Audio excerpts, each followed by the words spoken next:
Dr. Sella here, and Paul Johnson's CounterKeep play when you run it from flex is really great because now you're able to get the backside guard and tackle onto number 2 in the run support. So if things really work out a certain way, they run out of people. Here's how.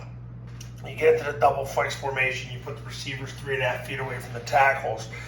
The receiver is going to block whoever's in the C gap, the tackle blocks whoever's in the B gap, the guard blocks whoever's in the A gap, and the center blocks back over whoever's covering the guard. Then the guard is going to pull, and he's going to block number 2. Now he's going to try to log number 2 and get his right knee in the crotch, right hand to the stomach, forward northbound steps. The tackle is going to pull and go behind the guard. And if the guard can run the circle on number 2, he's going to overlap that block, and he's going to block the run support, which in this case is the corner. So then they run out of people.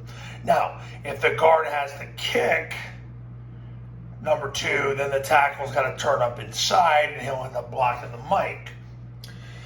The quarterback's going to take the snap. He's going to jump in the place at A gap. He doesn't need to point the ball. Well, it's really the backside A gap technically, but he's going to jump like he's triple to the right. The B-back's going to run to the guard, flatten out, and block the first threat from the guard out. The place at A-back's going to step with his inside foot like he would on his load path, and he's going to block whoever shows in the C gap. The A-back's going to run the pitch like he does in triple right, and he basically cancels whoever's in the D gap. The quarterback, after the B-back clears, is going to turn his belly button to the line of scrimmage. He's going to run behind the tackle, and he's going to turn up and score. If the tackle overlaps the guard, he's going to stay on the tackle's left hip. If the tackle turns up inside because the guard had to kick number 2, then the quarterback's going to stay on the tackle's right hip and score, because then it's going to be a kick here and a lead here. But ideally what you want is the guard to log number 2 and the tackle to overlap and take the corner, because then they run out of people.